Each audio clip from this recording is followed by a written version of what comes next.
Pessoal, na semana passada eu fiz então o primeiro vídeo, né, a primeira transmissão, falando sobre a igreja corporativa e a igreja bíblica. A minha abordagem foi mais sobre um modelo estrutural, né, sobre a ordem eclesiástica de cada uma das igrejas, de cada um dos modelos, e a gente foi ali falando, né, só que quando eu vi já tinha dado 2 horas, eu não tinha exaurido todo o tema. Então por isso eu decidi falar, né, mais um pouco a respeito disso, porque ficou algumas pontas em aberto. Então hoje eu quero falar com vocês sobre que tipo de crente é produzido por uma igreja corporativa, tá bom? Que está caracterizada nesses moldes, e qual é o tipo de cristão que é produzido com a igreja bíblica, não é? Lembra que eu disse, né?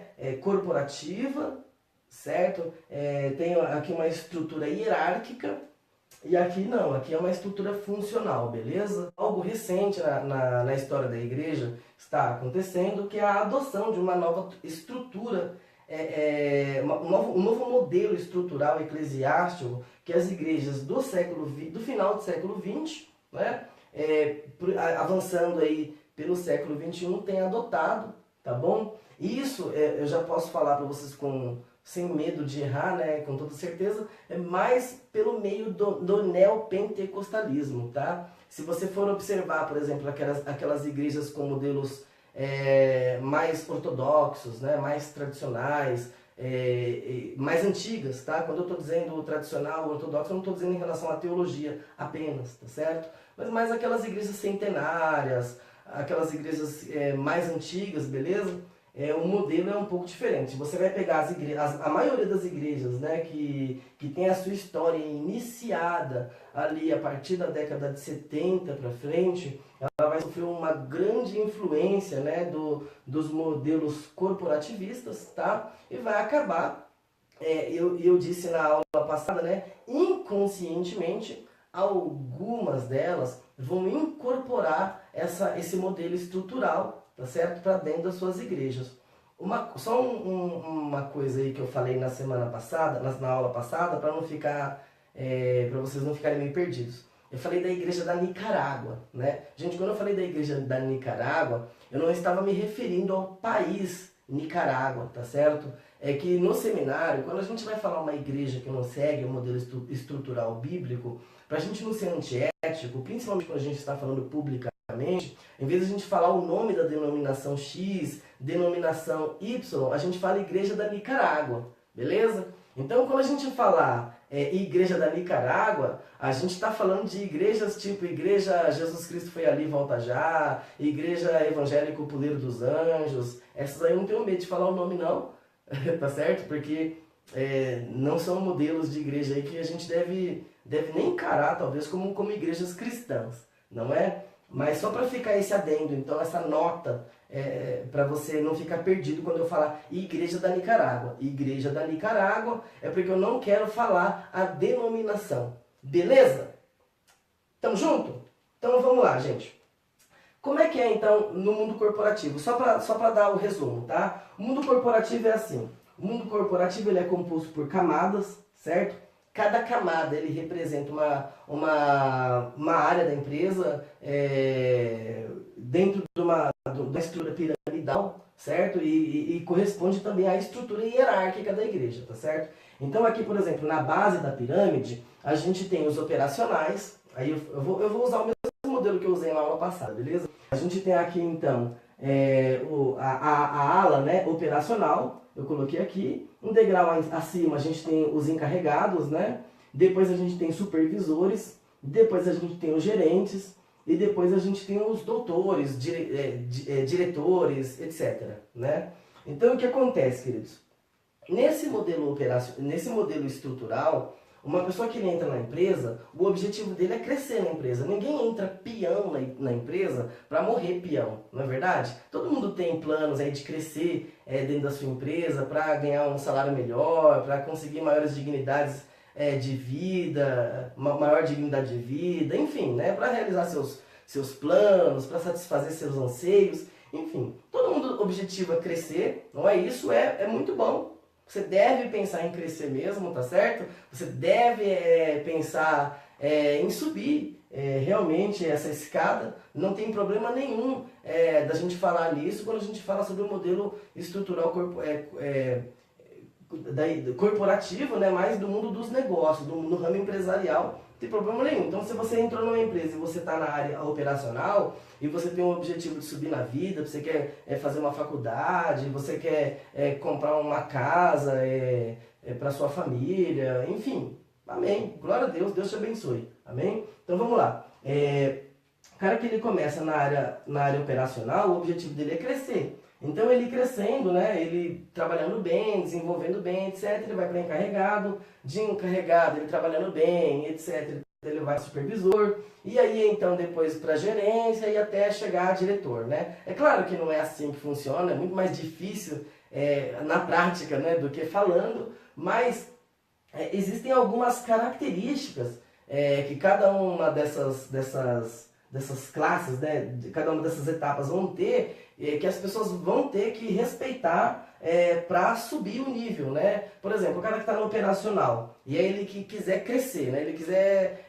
ser promovido, aí, então é encarregado. Ele vai ter que trabalhar, ele vai ter que chegar no horário, ele vai ter que ser um exemplo, ele vai ter que fazer o serviço dele direitinho e tudo mais para se surgir uma vaga, então ele ser apontado, né, como o candidato aí. Só que não é só assim que funciona, né? A gente mostrou na aula passada que nesse modelo estrutural existe também muito conflito, não é? Existe muito conflito, existe muita trapaça, muita conspiração, um passando a perna no outro, não é? Porque tem uma disputa, porque todo mundo que está aqui na base operacional, ele está olhando para um cargo acima. Então quando surge uma vaga, você não está de olho nela sozinho, não é verdade? Tem uma parte de gente, se a igreja for maior, se a empresa for maior, aí muito maior também será a disputa, beleza? E aí então o cara vai lá, o que ele vai fazer para subir de cargo? Muitos trabalham bastante, mas nem sempre aquela pessoa que trabalha muito e que trabalha bem, ela é recompensada com uma promoção, não é? Eu já trabalhei em empresas, não é? E eu vi isso acontecer diversas vezes. Pessoas que estavam mais preparadas, que tinham realmente o perfil mais apropriado para a vaga, perdeu a vaga porque era a pessoa que não puxava a sardinha do chefe, não é? Não dava... Enfim, não fazia aquela média, e aí o cara perdeu a vaga, mesmo sendo um profissional melhor. Então tem muito disso, tá certo? Para você subir de etapa, né? Para você subir de cargo dentro da empresa, tem muita conspiração, muita traição, muita trapaça, etc. E aí a gente pegou então, pegando esse modelo estrutural, a mentalidade desse modelo estrutural, a gente pegou para analisar igrejas, né? Existem igrejas que estão enquadradas dentro dessa perspectiva. E aí eu peguei e falei assim, olha, tem igrejas que o cara ele começa numa etapa mais básica, e aí se ele serve melhor naquela etapa mais básica, então ele sobe um degrau, e aí ele vai subindo conforme o trabalho dele, conforme o serviço dele, né? Claro que tem, não é? Então eu peguei aqui, por exemplo, é só para exemplo, tá, gente? Eu usei aqui, por exemplo, a estrutura que é mais vista, vamos dizer assim, para não dizer o nome da igreja, tá? Então a gente tem lá, por exemplo, o cooperador, né? A gente tem lá o cooperador. Depois do cooperador a gente tem o diácono, certo? Depois do diácono a gente tem o presbítero. Depois do presbítero a gente tem o evangelista. E depois do evangelista a gente tem o pastor, né? Então é muito comum a gente ver o cara que é cooperador, ele almejando ser pastor. Almejando ser pastor. E aí, para chegar lá, ele vai ter que trabalhar bastante, vai ter que pegar o copo, vai ter que trocar a água, enfim. E aí depois ele sobe para diácono, sobe para presbítero, sobe para evangelista, sobe para pastor. Você já viu um modelo estrutural assim? É muito comum isso, não é? Agora a pergunta A Bíblia diz lá em Efésios, capítulo 4, versículo 11, diz assim: e ele mesmo deu uns para apóstolos, outros para mestres, outros para pastores, evangelistas e doutores. Não é essa a ordem, tá? Mas só para você ter uma ideia. Então, no livro de Efésios, capítulo 4, versículo 11, está dizendo: ele mesmo deu. Então, pastor, diácono, evangelista, essas coisas são dons. São dons vocacionais, né? São dons vocacionais. São dons de Deus, né? Não é uma coisa que se aprende. É possível você aprender a trabalhar como um diácono? É possível, é possível. Mas há uma diferença entre aquele que aprende e aquele que é vocacionado. O que é vocacionado, ele também deve aprender, não é? Mas tem gente que não vai conseguir nunca. Né? Tem gente que vai ser consagrado evangelista e o cara não tem o perfil, não tem o dom, não tem o chamado. Então isso não vai ser uma realidade na vida dele, não é? Então vamos pegar, por exemplo, uma pessoa que está lá no cargo de pastor, geralmente ele subiu todos os degraus, não é? E isso até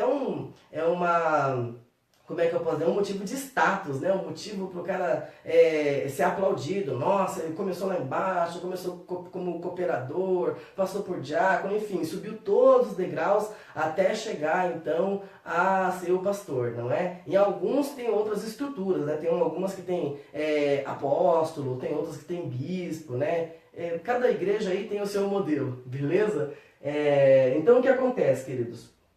Será que uma pessoa que está aqui, né, que é pastor hoje, e ele passou por todo esse caminho, será que ele tem todos esses dons? Será que ele tem os dons vocacionais para ser um diácono, para ser um evangelista, para ser um presbítero? Será que ele tem todos essas características vocacionais dadas por Deus? Não é? É improvável.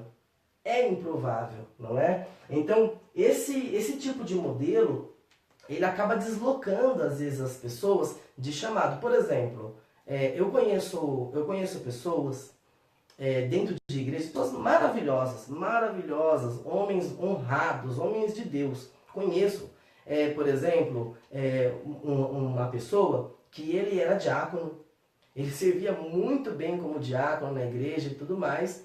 E aí, então, por servir bem como diácono, por ficar na porta, por olhar a organização do culto, etc., não é? Que são as funções que o diácono faz na igreja hoje, e não necessariamente as funções bíblicas de um diácono, como eu expliquei na aula passada, beleza? Mas esse cara, ele era diácono, e aí ele foi ordenado a presbítero. Ele subiu, ele foi promovido, né? Então ele foi ungido, ordenado a presbítero. Foi uma bênção, glória a Deus, etc. Todo mundo ficou feliz. Mas, como presbítero, o cara era um desastre. Era um desastre. Ele não conseguia aconselhar, ele não conseguia cuidar de pessoas, ele tinha dificuldade com isso, não é? Quando colocava assim, um problema, por exemplo, pastoral para ele administrar, ele não sabia o que fazer, não sabia se ia para a direita, não sabia se ia para a esquerda. Então isso é um problema.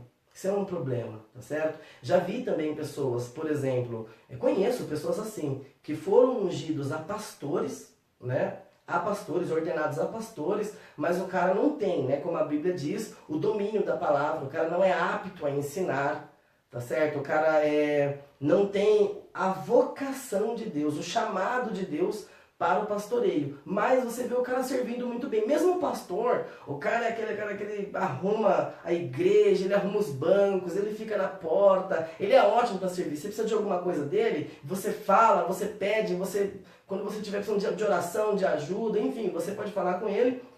E ele é super ágil para atender você nessa situação. Agora, como pastor, para pastorear, para ensinar o povo, para orientar o rebanho, para aconselhar, tem as dificuldades, não é? Então, muito disso acontece dentro das igrejas que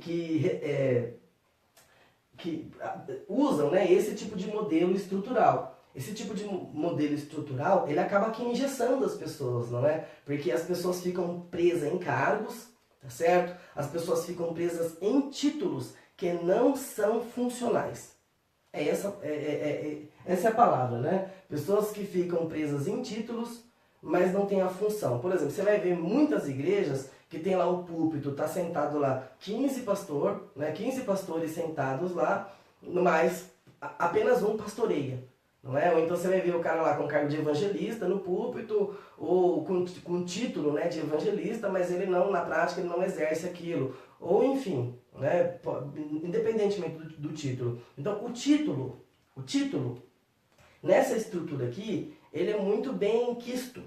Ele é muito bem quisto, ele é muito desejado. As pessoas desejam um título nessa estrutura, nesse modelo. Por quê? Porque quanto maior o título, né, quanto maior o grau, o cargo, mais status, beleza? Isso eu estou falando para igrejas que não trabalham com remuneração financeira, tá certo? Mas existem igrejas evangélicas, por exemplo, que elas remuneram, desde do diácono, tá certo? Desde o diácono até o pastor, o bispo, enfim, o apóstolo, não é? Então, quanto maior o cargo, maior é o salário do cara. Isso é um problema. Nesse modelo também corporativo, outro problema. Tem igrejas que assumiram esse modelo corporativo e aí, por exemplo, o cara ele não tem um chamado para ser pastor, mas ele fala, não, eu gostaria de ser pastor, eu acho bacana ser pastor e tudo mais. Aí o cara às vezes é de uma grande igreja, de uma igreja de nome, então ele começa a traçar ali uma carreira dentro da igreja e fala, ó, pô, para eu ser pastor então nessa igreja eu vou ter que fazer teologia. Aí o cara vai lá, faz o curso de teologia, que é muito bom fazer teologia, eu recomendo, tá certo? Aí o cara faz 4 anos de teologia, e aí quando ele termina o seminário, ele sai de lá, o quê? Ele sai de lá, se o curso dele era um curso bacharel em teologia, ele sai um bacharel em teologia, não é? Ele sai graduado em teologia, mas ele não sai de lá pastor. Não sai de lá pastor. Então tem muita gente hoje que entra no seminário de teologia para sair de lá pastor. É um problema. Porque parece, nesse sentido, que só o pastor deve fazer teologia. Só o pastor deve conhecer mais a respeito de Deus. Não é? E isso não é verdade. Todos nós devemos conhecer mais a respeito de Deus. Então isso é um problema também. Você está me acompanhando? Você está conseguindo raciocinar? Você conhece alguém assim? Eu conheço muita gente. Cara, não conheço pouca não. Conheço muita gente que fez o curso de teologia e aí o cara saiu de lá cheio de letra, cheio de conhecimento, mas sem unção, né? Sem a vocação, sem o chamado para o exercício funcional do pastoreio. E o cara queria ser um ungido pastor. O que resultou? Resulta em conflito, resulta em briga, entendeu? Eu já ouvi muita queixa de gente assim, que terminou o curso de teologia dentro desse modelo, terminou o curso, pelo menos a pessoa pensando a igreja dentro desse modelo, né? Porque às vezes a igreja não tem esse modelo estrutural, mas a pessoa tem na cabeça, entendeu? E aí é um problema. Então o que acontece? Aí o cara sai do curso de teologia, bacharel de teologia, e ele acha que agora é um pastor, e aí se o pastor não dá um título para ele, e não dá um salário para ele, uma casa pastoral para ele acha que o pastor é sem visão, e etc. Cara, isso é um problema na mentalidade da igreja hoje do século XXI, seríssimo. Pega a sua Bíblia, se você está com a Bíblia aí, e eu espero que você esteja, porque isso é uma aula, tá bom? Sobre as Escrituras. Então você pega a sua Bíblia e abre a sua Bíblia no livro de 1 Coríntios, capítulo 12, versículo 27.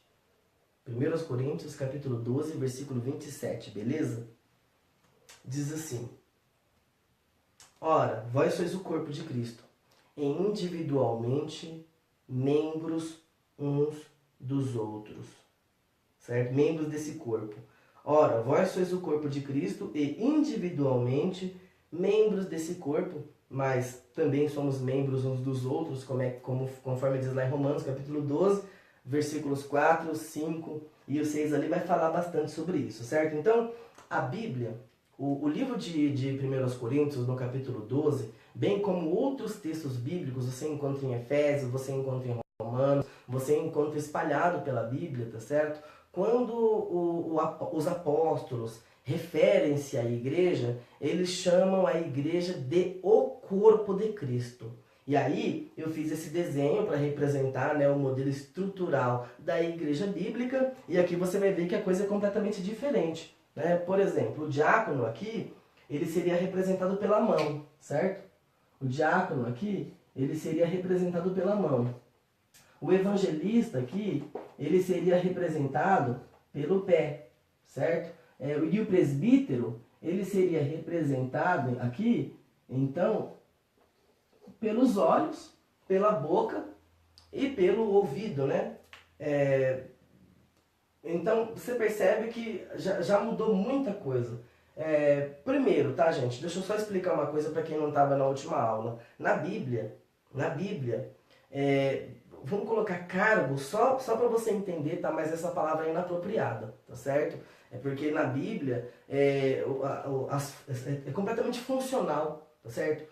A gente chama de diácono porque diácono no grego é diaconia, né? Aquele que serve. Então não é um título, quer dizer, não é um cargo, é um título que refere-se a uma função, beleza? É um nome, né? Uma denominação que ela refere-se a uma função. A mesma coisa presbítero. Presbítero não quer dizer aquele que está abaixo do pastor no sentido da igreja corporativa, né? Na Bíblia, o pastor é o presbítero, no caso. Na Bíblia não tem o pastor, né? Não tem o título pastor. O título máximo da igreja primitiva, da igreja bíblica, é presbítero, tá certo?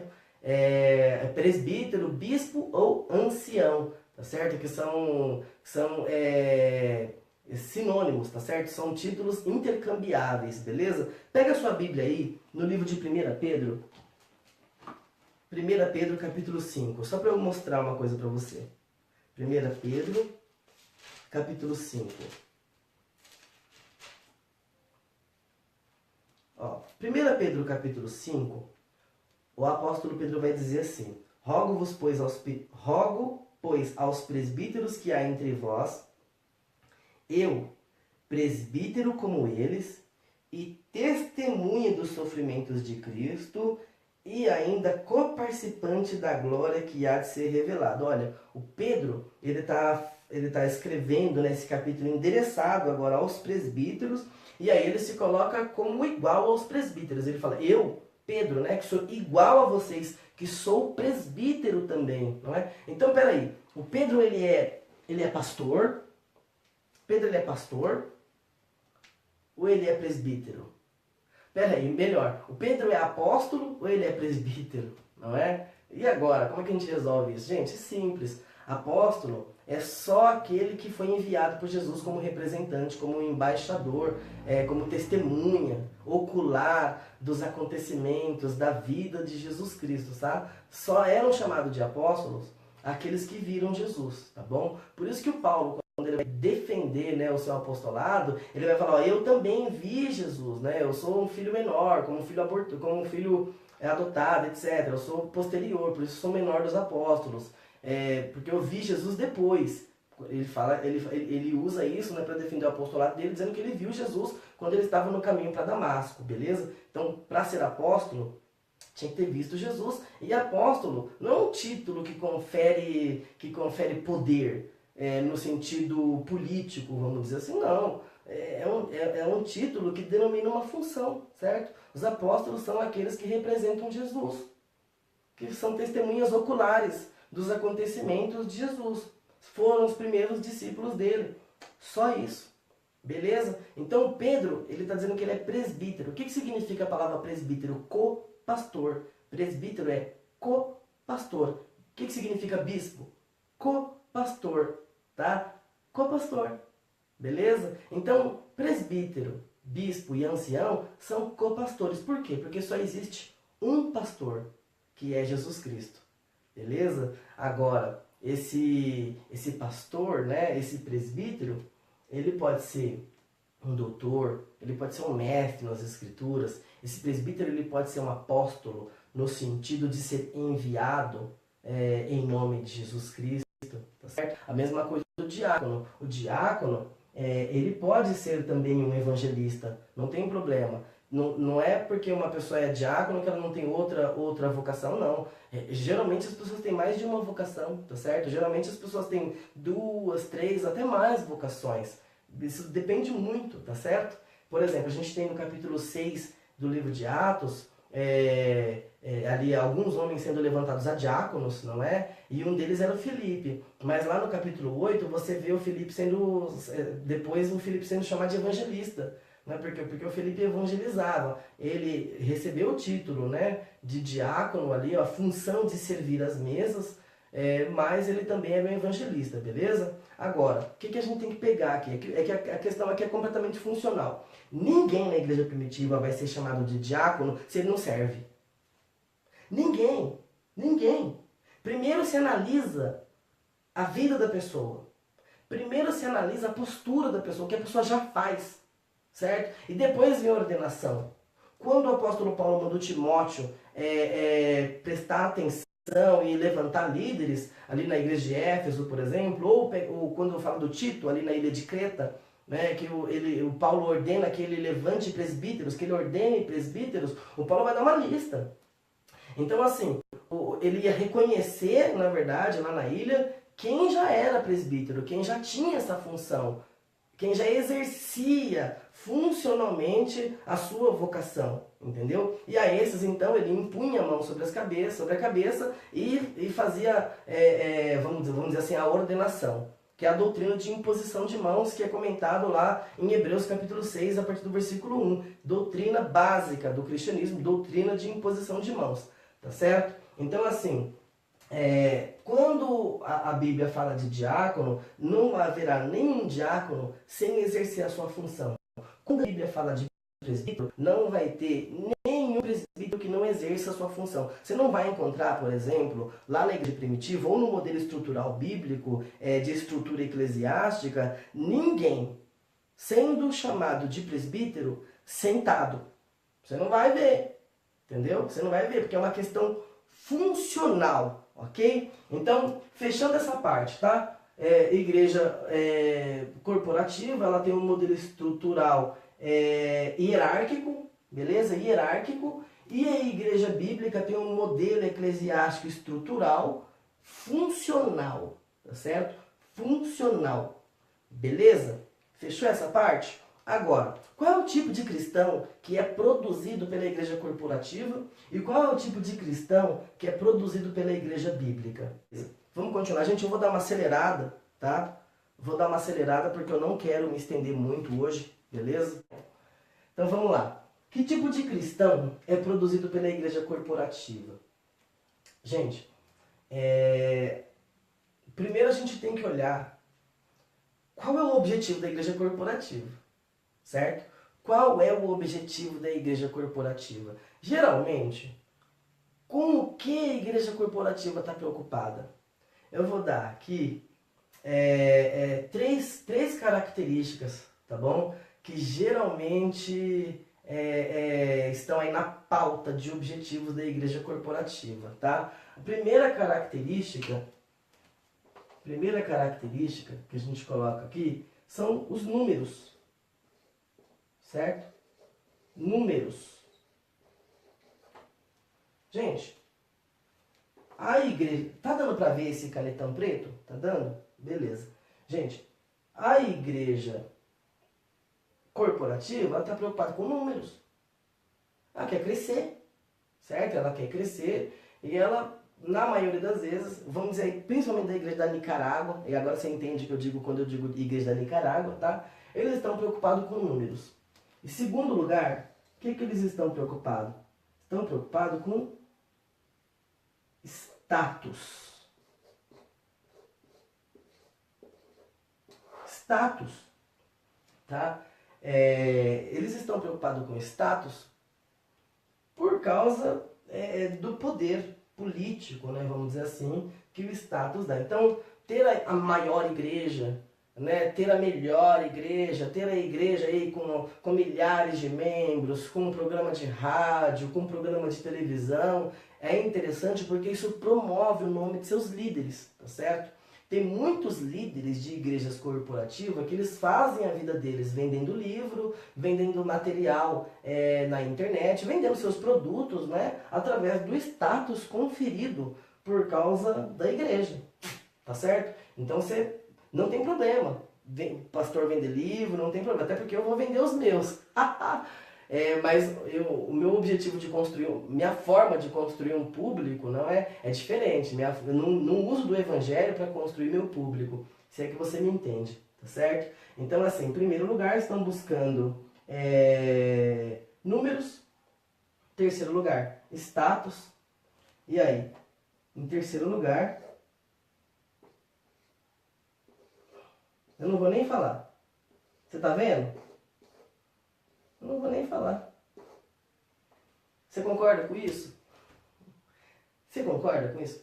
Gente, tem muitas igrejas, tá? Igrejas que se dizem evangélicas, e eu sei porque eu tenho amigos pastores que já pastorearam em igrejas assim, tá bom? Que eles têm uma promessa de salário, tá? Conforme a quantidade de membros da igreja deles.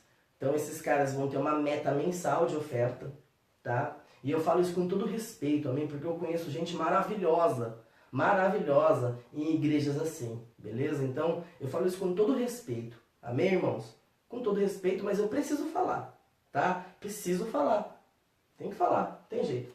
Então, vamos lá. Eu conheço pastores que eles saíram de igrejas assim, por quê? Por exemplo, os caras tinham uma meta mensal, véio, de oferta. Então, por mês, o cara tinha que bater lá, vamos colocar só para nível de exemplo, tá? O cara tinha que bater lá 50 mil reais de oferta. Tinha que bater 50 mil reais de oferta. E se ele não batesse esse valor, consequentemente, não é, mês após mês, se ele não conseguisse atingir a meta, ele seria substituído. Então tem muitos pastores, por exemplo, que eles ganham salário, tá certo? Eles têm uma meta para bater, uma meta de oferta, e se eles não baterem essa meta de oferta, gente, sabe o que vai acontecer? Eles vão ser destituídos dos seus cargos. E aí esse cara que é pastor, ele vai fazer o quê? Ele vai pensar em quê? Ele vai pensar na família dele, ele vai pensar na casa dele. E então, esse cara vai ficar aprisionado nesse sistema, entendeu? Tem muita gente que não concorda com isso, que tá lá, não concorda, mas tá lá. E por que tá lá? Porque o cara não vê uma saída. O cara não vê uma saída, o cara ele fica, mas poxa, e aí? Beleza, eu tenho que bater a meta, todo mês é aquele suor, às vezes eu peço dinheiro pro povo, eu sei que tem gente que tá dando dinheiro e gente que não podia, gente sofrida que tá dando mais do que pode, etc. Já vi isso, já aconteceu, eu já conversei com pessoas que me contaram um testemunho assim, entendeu? O cara ficou preocupado com o cara que deu dinheiro e tal, mas o que ele ia fazer? O que ele ia fazer? Eu não ia poder falar de púlpito, olha, a gente não dá o dinheiro não, por quê? Porque ele não bate a meta dele. Se ele não bate a meta dele, querido, beijo, tchau, ou na rua. E aí, pra onde vai a família dele? Você percebe? Então, isso, cara, é terrível. Não é fácil, não é fácil. Então, o que acontece? Esses pastores, né, que estão preocupados com o número, com status e com dinheiro, eles, na maioria das vezes não, eu estou sendo muito mole. Vamos falar as caras. Você, pastor Eduardo, como eu sempre fui, tá? Sem medo. Então, assim, na maioria das vezes, ou de vez em sempre, esses caras no sermão deles, o que eles abordam? Qual a temática envolvida no sermão? A temática envolvida no sermão, o sermão tem o objetivo de ensinar as pessoas a resolver os seus conflitos aqui na terra, de satisfazer as suas necessidades aqui na terra.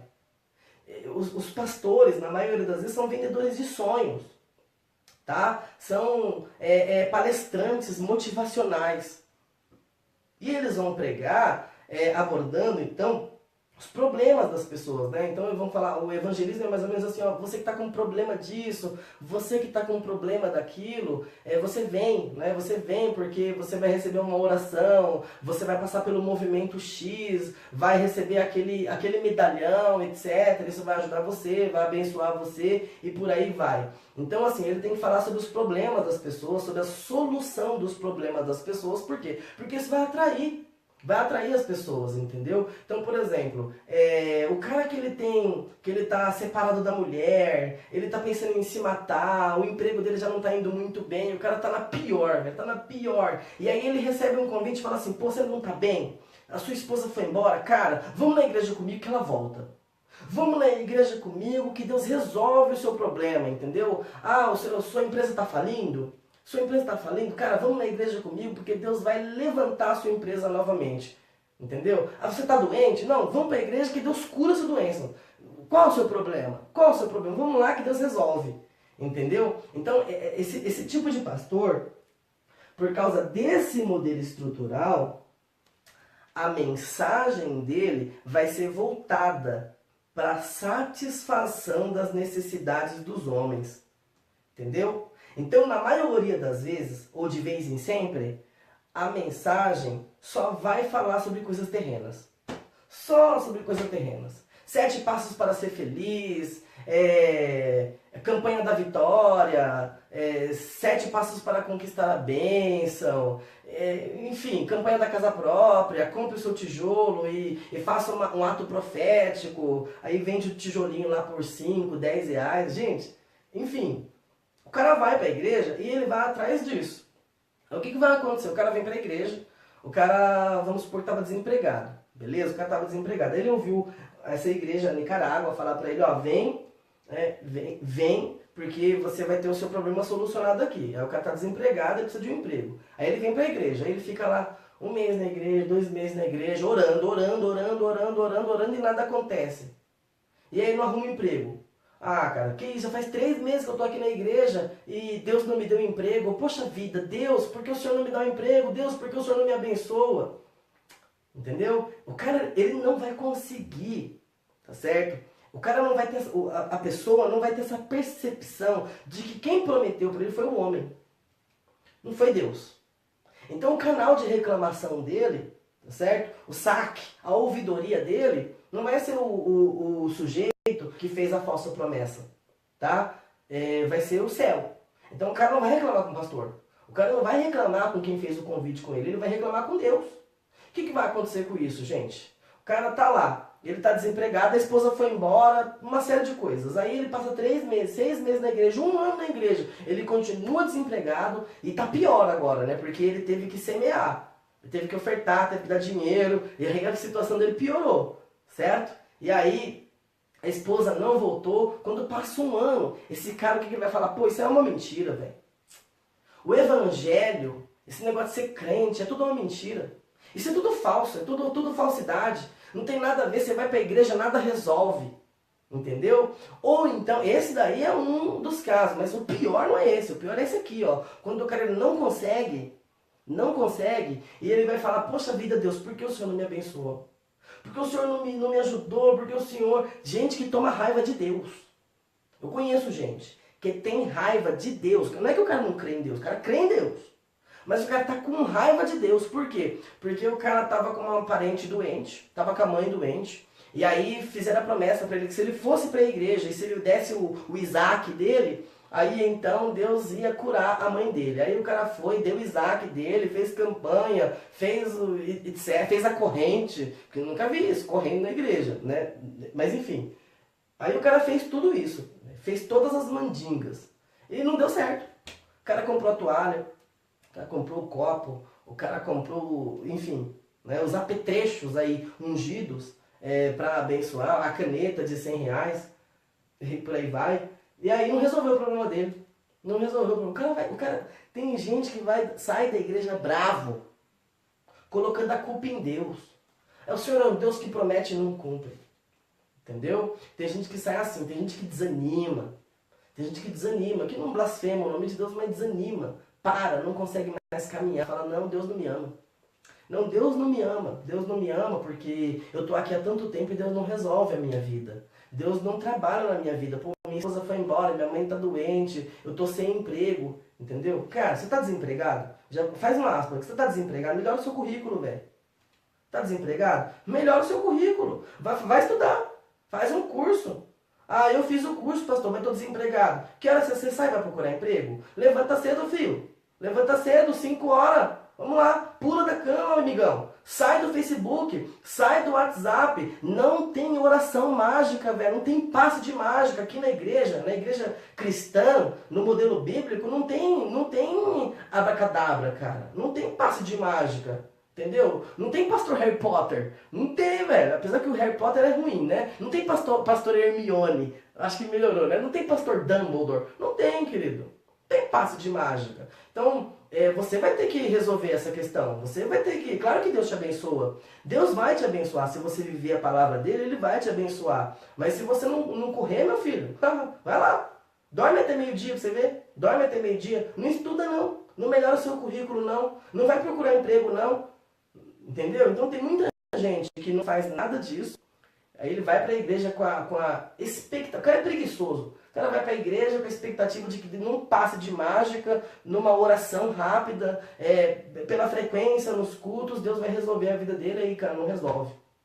Aí o cara vai embora da igreja. O pastor Paulo Romeiro, ele tem 2 livros, tá, que trata sobre isso. Eu quero recomendar aqui. Não tem nenhum merchandising, tá? Ele não está me patrocinando, mas você pode adquirir os livros dele que vai te ajudar bastante a compreender isso, tá certo que eu estou falando? Que é Decepcionados com a Graça, Decepcionados com a Graça e Evangélicos em Crise.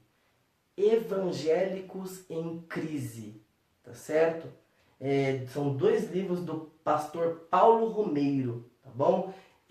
Os Decepcionados com a Graça e os Evangélicos em Crise são fruto desse tipo de igreja corporativa, beleza? Agora, vamos lá. Que tipo de crente que essa igreja produz? Cara, a igreja corporativa produz crente com o olho voltado para a terra. O sonho do cara é ter um carro, é ter uma casa, é casar, é ter uma empresa, é ganhar mais dinheiro. Então, por exemplo, quando o cara vai para a igreja, ele oferta na perspectiva de que Deus vai retornar. Porque Deus abençoa quem dá, porque é uma semente, etc. Embora seja, né? Mas enfim, a pessoa é motivada pelos princípios errados, entendeu? Quando o cara oferta, ele não está pensando no reino, ele está pensando nele. Quando o cara vai na igreja e cultua, quando ele dobra o joelho, ele não está pensando em Deus, ele está pensando nele, tá certo? Quantas pessoas você conhece que se chamam, que se autodenominam servos de Deus e que não fazem nada por Deus? Qual a característica do verdadeiro servo de Deus? Será que alguém que diz que é servo de Deus e dobra o joelho e toda vez que vai orar, quando ora, né? Toda vez que vai orar é para pedir coisas para o Senhor, me abençoa, a minha saúde, meu pai, minha mãe, meu filho, minha tia, meu cachorro, meu papagaio, Senhor, minha saúde, abra a porta de emprego, me dá.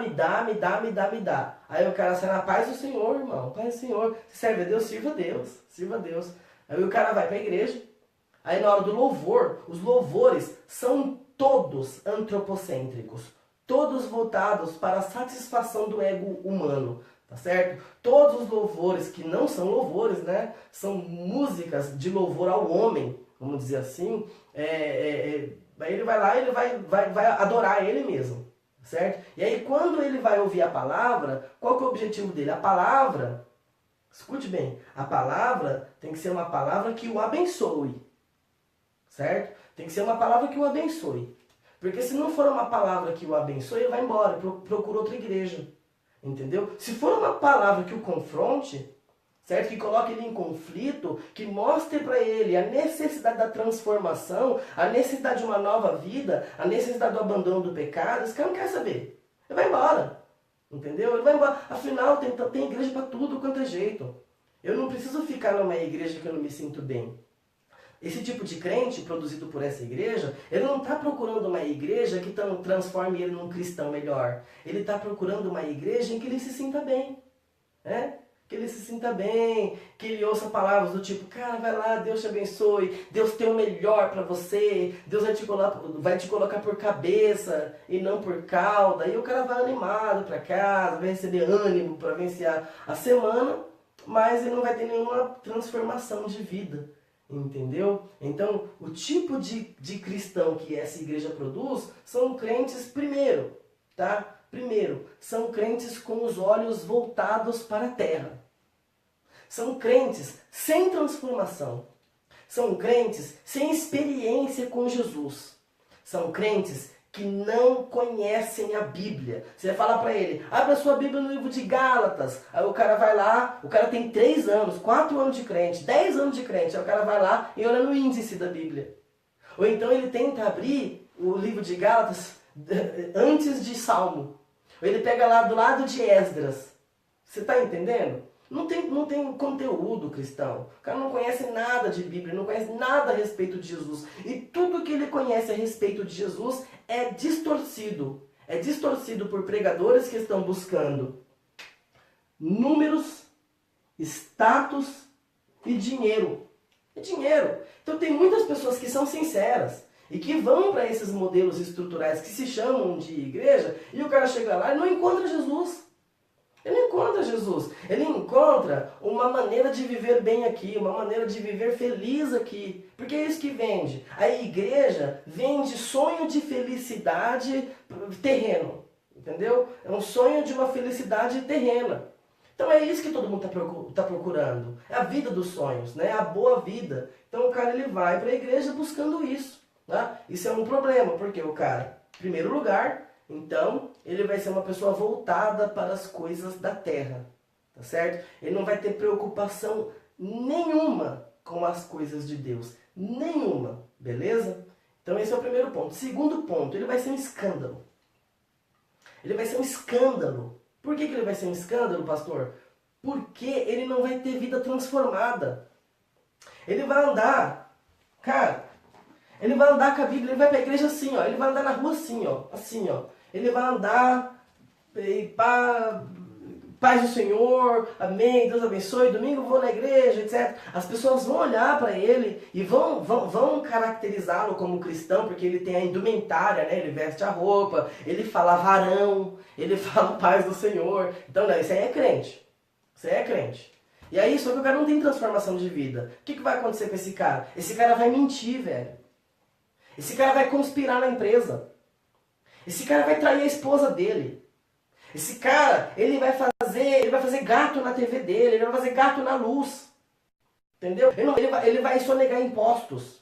É isso que ele vai fazer, vai sonegar impostos. Entendeu? Ele vai falar palavrão, o vocabulário dele é cheio de palavras ilícitas. Nas rodas, ele ri das piadas.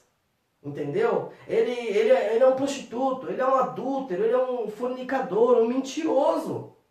E aí, ele não paga suas dívidas. Certo? Ele compra e não paga. Ele faz isso. Entendeu? E aí o que acontece? As pessoas comuns, que não são cristãos, vão ter contato com esse cara. E eles vão julgar aquele cara como crente. Vão falar, esse aí é crente, olha como é que ele está, olha o que ele está fazendo. Ser crente desse jeito aí, você já ouviu alguém falar isso? Ah, ser crente que nem esse aí eu não quero. Você já viu alguém dizer isso? Então, por exemplo, vou dar um exemplo meu, tá? Não melhor. Vou dar um exemplo que eu já vi, tá? O pai de um amigo meu, odiava crente. Não gosta de crente, ele é da religião romana e ele, enfim, ele tem a tradição dele, ele fala que a gente nasceu assim, tem que morrer assim. Minha mãe era assim, meu avô era assim, meu bisavô era assim, meu tataravô era assim, tem que continuar assim. E aí, o que acontece? Esse cara odeia crente. E aí esse cara trabalha com serviço de pedreiro, essas coisas. Ele foi contratado para um serviço, certo? Por empreita, tá? E aí ele foi lá e na casa do crente, ele fez o serviço, certo? Passando dificuldade, cara. Família passando necessidade em casa. Ele tinha outras propostas de emprego, não foi porque ele julgou essa melhor, tá? E aí, porque o cara assim, o cara que tá passando necessidade, ele vai escolher os centavos, velho. Ele vai ver o que é melhor para ele em termos de rentabilidade, tá? E aí o que acontece? O cara vai lá e faz o serviço. Ele foi lá e fez o serviço na casa do crente, sabe o que aconteceu? O crente não pagou ele. O crente não pagou ele, velho. E aí? No vocabulário dele, crente é tudo sem vergonha. Crente é tudo safado, tudo pilantra, é tudo assim. Entendeu? Ei, não é assim, foi um cara, foi uma pessoa que fez isso, esse cara é mau caráter, ele só tem o nome, etc. Não, beleza. Aí ele, outro serviço, outro crente, ele fez o serviço, e o crente não pagou ele. E aí, gente? O que vai acontecer? O que vai acontecer? A Bíblia nos diz em Romanos, né? Por causa de pessoas assim, o bom caminho do Senhor é blasfemado. Blasfemado, tá? Eu como pastor, por exemplo, eu já ouvi notícias, né? Logo que eu fui ordenado, alguns anos atrás, alguns aninhos atrás, né? Quando eu fui ordenado a pastor, falaram pra mim, agora é pastor, agora vai ficar rico, hein? Tá entendendo? Por que essa pessoa fez esse julgamento? Ou então, você quando se converteu, provavelmente você ouviu alguém falar assim pra você, virou crente agora, né? Agora vai lá pra dar dinheiro pro pastor. Quem já ouviu coisas assim? Coloca no comentário aí. Eu já ouvi coisas assim. Quando eu me converti, disseram pra mim que eu estava indo pra igreja, etc. Ou então, chama a gente de dízimo, né? Ô dízimo, tudo bem? Entendeu? Então é complicado. E por que existe toda essa zoação? Por que existe todo esse preconceito? É por causa do mau testemunho de pessoas que estavam aqui. Na maioria das vezes, tá? Não generalizando, tá bom? Porque existe pessoa e pessoa, né? Mas enfim. Pessoas que se converteram em igrejas nesse naipe, tá bom? Se converteram, você entende, né? Igrejou em lugares assim. Não, cara, não tinha testemunho nenhum, conversão nenhuma, etc e tal. E aí, cara, o bom nome de Jesus blasfemado, tá certo? Outra coisa que é característica dessa igreja é que essa igreja, aí não se escandalize com o que eu vou dizer, tá bom? Que eu vou explicar. Essa igreja corporativa, ele só enxerga o templo. Ser cristão é só aquele que está dentro do templo, está dentro da parede, né? Se não está dentro da parede, não é cristão. Irmão, não é assim não, tá? Se você ficar numa garagem, tá? Experimenta passar um dia numa garagem, vê se você vira um carro. Você não vira um carro. A mesma coisa, filho. Se você ficar um dia, um mês, um ano dentro de um templo, você não se transforma em uma igreja, tá bom? Igreja, querido, não é parede. Igreja são pessoas, tá? São pessoas, independentemente do lugar onde ela se reúne, tá bom? Igreja é formada por pessoas. Eu sou pastor de uma igreja, a gente se reúne num templo. Eu acho mais apropriado, para mim, tá certo? Reunir num templo, porque as pessoas se deslocam, lá tem um ambiente preparado para reunião, etc. Beleza, mas, enfim, gente, eu não sei se você tá me entendendo, né? Se você for olhar, por exemplo, a igreja perseguida, a igreja na Coreia do Norte, a igreja se reúne num cemitério. Conheço história de igrejas que se reúnem em cemitério. Não são igreja porque não estão na parede? Entendeu? Lá na África, por exemplo, quando eu estive lá na África, visitei igrejas que se reunia, tinha até as paredes, mas não tinha teto. Não tinha teto. Ou algumas que só tinha banco, mas não tinha paredes e nem teto. Eu preguei, por exemplo, lá em Moçambique, eu preguei para uma igreja debaixo de uma árvore enorme, sabe aquelas árvores bem rechonchudas, com a copa bem gorduchinha, não é? Então eu preguei debaixo de uma árvore assim, o sol muito forte, né? Então preguei ali para um monte de pessoas, nossa, centenas de pessoas ali debaixo da árvore. E as crianças todas sentadas, sem pular e tudo mais. E era uma igreja? Era uma igreja. Então observa isso. Beleza? Observa isso, tá? Não é possível ser cristão sem estar no ajuntamento. Não é possível. Porque a palavra igreja, deixa eu até pegar o pincel azul. A palavra igreja vem do grego, tá? Eclésia, tá? A palavra igreja vem do grego eclésia. Eclésia é a junção de duas palavras, tá? Um prefixo que significa fora ou dentro, dependendo do contexto, tá? E o clésia clésis, é uma variação da palavra chamado, tá? A palavra convocado, por exemplo, se você for pegar em algumas partes bíblicas, quando fala chamados, fala kalel ou clésis, tá? É a mesma variação, beleza? Então, clésis é chamado ou convocado, tá certo? Ek, fora ou dentro, dependendo do contexto. Então, o que significa igreja? Igreja é eclésia. Eclésia é traduzido por assembleia.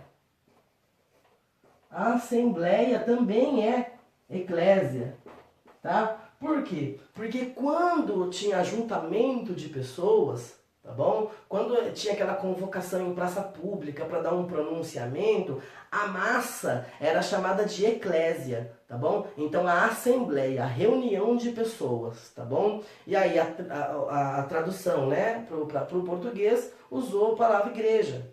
Beleza? Igreja. Então, igreja é eclésia, assembleia. Igreja é um ajuntamento de pessoas. Então, eu não sou igreja, tá? Grava isso.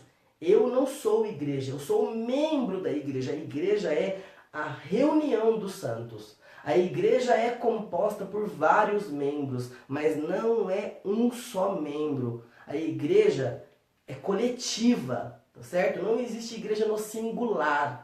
Tá bom? Então não existe cristianismo sozinho, a não ser que você esteja como missionário num lugar inóspito, onde há perseguição e não tem igreja. Ah, beleza, beleza, não estou questionando isso não, mas no sentido mais prático mesmo, não é possível ser cristão sozinho, porque tem que participar da igreja, que é o corpo de Cristo, que é o ajuntamento de todos os cristãos. Beleza? Beleza? Então vamos lá. Inclusive o movimento desigrejado, não desigrejado no sentido de não se reunir nos templos, tá? É bom especificar isso, mas desigrejado daquelas pessoas que não, eu vou ser cristão sozinho, na minha casa, assistindo TV e etc. Essas pessoas muitas vezes, elas têm justificativa para isso, viu? Não pensa que um cara que está lá sozinho em casa, não, eu vou ser cristão aqui em casa, não tem justificativa não. Tem, e às vezes não é que a justificativa é válida, vamos dizer assim, mas é compreensível, tá? Por exemplo, tem a justificativa que não é válida, quando o cara, eu não gosto de compromisso com pessoas, eu não quero estar envolvido com nada, eu não quero compromisso. Aí, cara, não é válido, não é válido, beleza? Agora, quando é compreensível? Quando o cara foi ferido aqui. O cara foi magoado, velho. O cara foi decepcionado, foi traído, foi mutilado numa igreja dessa. Eu tava, cara, sabendo de uma história aí de uma irmã que ela deu tudo que ela tinha na igreja. Tudo que ela tinha. Ela deu um apartamento, ela deu tudo, tudo. Ela perdeu a família, perdeu tudo, porque disseram pra ela que quanto mais ela desse, mais de Deus ela teria. Ela perdeu tudo. Ela não tem mais casa. Você entende isso? Você entende isso? Aí, essa mulher foi morar na rua. Chegou uma hora, ela viu que não aconteceu nada, que não foi assim como foi prometido para ela, que ela não esteve mais próxima de Deus. Ela viu que foi assim que aconteceu com essa mulher, gente. Essa mulher saiu da igreja. Essa mulher não quer mais voltar para a igreja de jeito nenhum. Vamos culpar ela. Sua desigrejada. Irmão, pera, calma. Pensa. Respeita a história das pessoas. Investiga primeiro para você saber. Entendeu? Então tem muitas pessoas, como diz o livro do pastor Paulo Romero que eu indiquei, tá bom? Decepcionados com a graça. Então tem um bom número de pessoas que não quer mais saber de igreja por causa disso, por causa dessa questão aqui. Beleza? Então vamos lá, recapitulando, que tipo de cristão, tá? Que essa igreja produz. Cara, produz crente, não produz cristão. Não produz cristão. Possui pessoas mundanas, preocupada com seus próprios umbigos e em satisfazer as suas próprias vontades, tá certo? Essa igreja aqui, cara, ela é a igreja, é a Babilônia, o Apocalipse. Qualquer dia, quando a gente for falar sobre Apocalipse, a gente vai falar sobre isso, tá bom? Às vezes a gente pensa que a Babilônia, ela é uma outra denominação, de uma outra religião, vamos colocar assim, não é? E está muito mais próximo do que a gente imagina. Tem muito cristão genuíno, que ama Jesus e está pensando sobre quem é a Babilônia, e em alguma das vezes habita e mora e vive e congrega dentro da própria Babilônia. Então analisa, velho. A igreja tem que ser bíblica. Não tem mais tempo, viu? Pra gente ficar perdendo aí por causa, eu não sei o que vão pensar de mim, eu não sei, eu me sinto tão confortável aqui, eu não concordo, mas eu me sinto confortável. Boa sorte, boa sorte, né? Eu prefiro fazer o que Jesus mandou. Então vamos voltar aqui. Não, qual é o tipo de cristão produzido por essa igreja?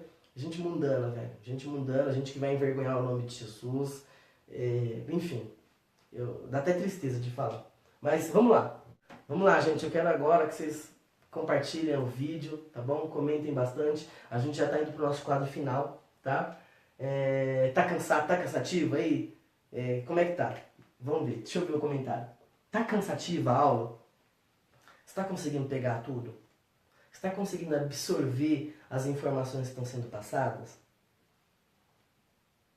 Enquanto você vai comentando, deixa eu falar, gente. Em breve vai sair o nosso curso de teologia online, tá certo? Muitas pessoas falam assim, né, reclamam, né, dizendo... já ouvi isso até em relação a mim, né, quando eu tinha um seminário em São Paulo. Muitas pessoas diziam, e lá em São Paulo é caótico mesmo, né? Aí em São Paulo, para quem está em São Paulo, eu sei como é que é, já morei minha vida inteira em São Paulo, eu sei como é que é caótico. Então, você acorda 5 horas da manhã para entrar 8 horas no trabalho, e aí estudar depois, cara, é muito maçante, né? Tem alguns heróis. Tem alguns heróis que conseguem fazer isso, trabalhar e estudar. Esses caras aí, eles merecem medalha, velho. Merecem medalha de honra ao mérito. Trabalhar e estudar é coisa pra gente de outro mundo em São Paulo. Esses caras aí merecem pedestal, merecem estátua de bronze, entendeu? Esses caras são fera. São fera. E aí, pessoal falando comigo, né, então... poxa, pastor, eu queria tanto fazer, mas eu não aguento, é muito cansativo e tal, e realmente, né? Então nós criamos um curso de teologia, tá? Estamos criando, na verdade, na verdade o curso já está pronto, né? A gente só está adaptando ele para esse novo formato, tá bom? Então em breve, se você tem desejo de fazer teologia, fica ligado no meu perfil, curte lá a página Fé que Pensa. Você já curtiu? Fé que Pensa. Você já se inscreveu no meu canal no YouTube? Fé que Pensa? Então se inscreve lá no meu canal que você vai ficar por dentro de todas as informações a respeito de quando vai sair o curso de teologia que vai ser online. Se você não consegue vir até mim, né, até a sala de aula, porque você tem dificuldade com o trânsito, o seu trabalho não deixa, etc. Acabou essa preocupação, cara. A sala de aula vai até você, entendeu? Você vai fazer um curso de teologia completo, ao vivo, beleza? Ao vivo e sentado na sua cama, com seu pijama, com a Bíblia do lado, com um caderninho ali. É gostoso ou não é, hein? É gostoso ou não é? Em cima da cama, sentado ali com as pernas cruzadas, comendo uma pipoca ou comendo um chocolate, de boa, em casa ou no sofá ou na sala, independentemente de como, né? Então você vai fazer a aula de teologia assim como você está agora. Então em breve, queridos, vai sair então o seminário online, para quem quer fazer um curso de teologia completo, tá bom? O curso vai ter aula, vai ser ao vivo e depois a pessoa vai ter o material, não é? Que são os vídeos gravados, a apostila, canal Tira Dúvida e alguns brindes mais aí que a gente vai oferecer. Saiba de uma coisa, o nosso seminário não está preocupado em formar cabeções. Sabe o que é cabeção? É aquela pessoa intelectual e vazia. Não. O nosso seminário, ele é preocupado com a espiritualidade da fé cristã. Não é conhecer para ser melhor do que os outros, não. Até porque o nosso lema é conhecer mais para servir melhor. O objetivo é que você se torne um cristão melhor, que você viva para a glória de Deus de uma forma melhor. É esse o objetivo, beleza? Então se você quiser fazer um seminário que está preocupado sim com o conhecimento, sim com a história, com a filosofia, etc. Porque nós abordamos tudo isso, mas abordar tudo isso com uma característica específica, sem abandonar a espiritualidade, então você pode ir de cabeça no nosso seminário, porque você vai aprender então teologia com espiritualidade. Glória a Deus. Pessoal, então vamos lá para a parte final do nosso seminário. Sim, gente, eu estou precisando de gente para me ajudar com edição de vídeo, tá bom?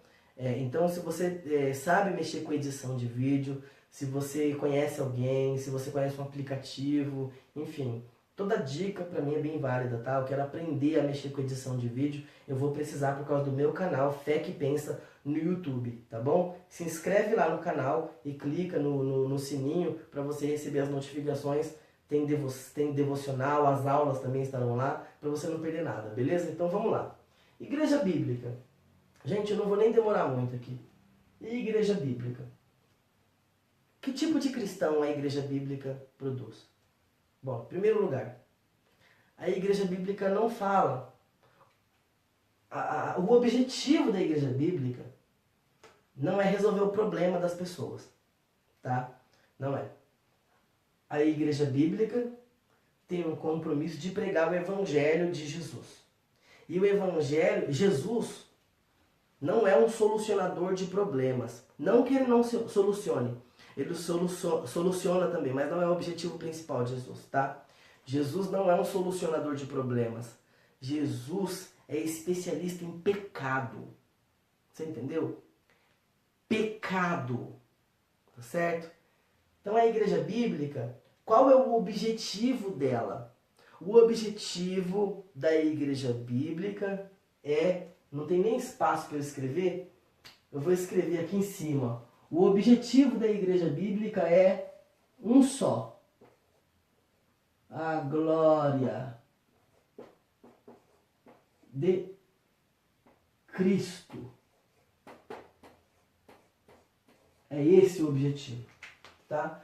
Qual é o objetivo da igreja bíblica? A glória de Cristo.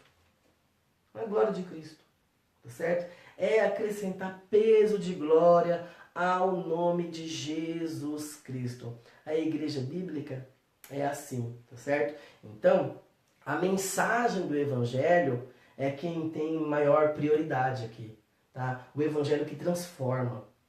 O evangelho que transporta o pecador caído para o reino do Filho de Deus, né? O Filho do seu amor, como diz a Escritura, tá certo? Que tira o cara da lama, certo? Tira o cara da lama do pecado e transporta ele para uma nova vida, certo? Então, a igreja bíblica, ela tem uma preocupação com o novo nascimento, tá? A mensagem é aquela mensagem que produz vida, e vida em abundância, e não vida aqui somente, tá? Em primeiro lugar, a igreja bíblica não está preocupada, em primeiro lugar, tá? Não me entenda mal, veja a frase inteira, tá? A igreja bíblica não está preocupada com a sua vida terrena. Em primeiro lugar, a igreja bíblica está preocupada com a salvação da sua alma. Entendeu? Tem muita gente que entra aqui com dor de barriga. Só para você ter um exemplo. Aí aqui o cara recebe uma promessa que vai ter a cura da dor de barriga. E é possível, às vezes, a cura mesmo. Tá? Cura mesmo. E os caras têm um modelo agressivo, uma mensagem agressiva, os caras inspiram mesmo, animam. Então tem muita gente que muda de vida mesmo aqui. Tá certo? Mas enfim. O cara entra aqui com dor de barriga e aí ele é curado da dor de barriga. E sabe o que acontece com ele? Ele vai para o inferno sem transformação, ele vai para o inferno sem a dor de barriga. Então o cara entrou aqui paralítico, ele sai daqui andando, mas vai para o inferno andando. Entendeu? O cara entrou aqui desempregado, arrumou um emprego para ganhar 10 mil reais, morreu sem Jesus, foi para o inferno ganhando 10 mil reais. 20 mil, 100 mil, não importa. Entendeu? O cara era mendigo, veio aqui, virou multi-empresário, dono de uma multinacional. Aí o cara morreu e foi para o inferno. Entendeu? Então a igreja bíblica preocupa em primeiro lugar com a salvação da sua alma. Tá certo? E para quem conhece a Igreja Vida com Cristo, a igreja que a gente faz parte, sabe que nós preocupamos com o desenvolvimento humano. Mas, cara, em primeiro lugar é a salvação da alma. Nada vai fazer a diferença na vida do cara que não tiver a alma convertida, entendeu? Que não for salvo pelo Evangelho de Jesus. Esse cara, não importa se ele é casado, se ele é solteiro, se ele está doente, se ele está saudável, se ele está rico, se ele está pobre. Se ele não tem Jesus, ele tá condenado. Então a preocupação principal da igreja bíblica com as pessoas é a transformação da vida, tá? Então a igreja sabe que só existe um meio de transformar a vida das pessoas, de qualquer, é pregar o evangelho, entendeu? Então o evangelho, ele tem prioridade aqui, tá? Eu vou escrever aqui, gente, não tem mais espaço não, uma hora eu arrumo outra lousa. O evangelho,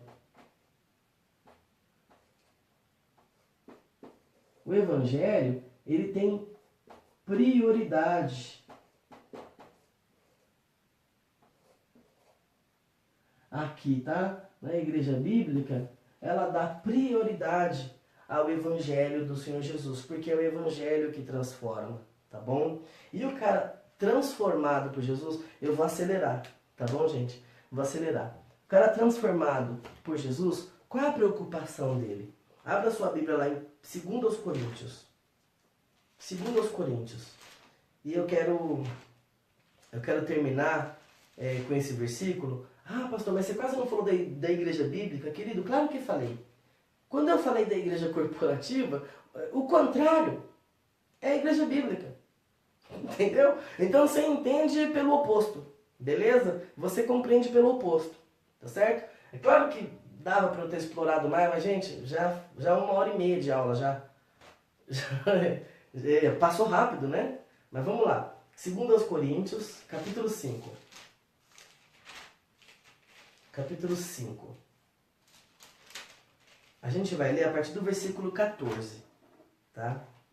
Que diz assim. Tá comigo? 2 Coríntios, capítulo 5, a partir do versículo 14, diz assim. Pois o amor de Cristo nos constrange, julgando nós assim, que um morreu por todos, logo todos morreram. Agora, o versículo que eu quero que você fixe aí na sua mente, tá? Você vai anotar e vai ler em casa depois. Esse é um princípio fundamental, tá? Da fé cristã.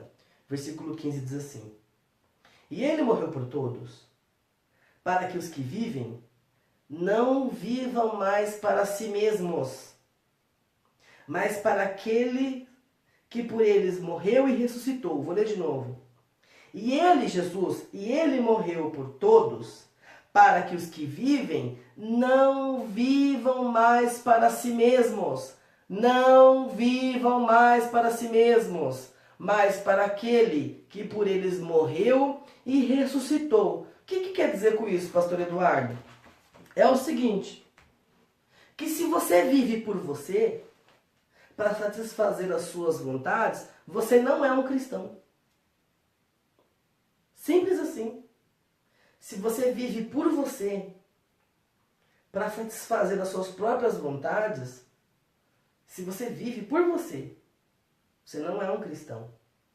Você é uma pessoa que crê numa coisa que você pensa que é o evangelho, mas não é o evangelho. Entendeu? Porque a Bíblia diz, ele morreu por todos, para quê? Para que aqueles que vivem não vivam mais para si, mas para aquele que por eles morreu e ressuscitou. Eu te pergunto, por quem você vive? Por quem você vive? Você vive por você ou você vive por Jesus? Ah, pastor, eu não sei, como é que eu posso mensurar isso? Olha para a sua vida.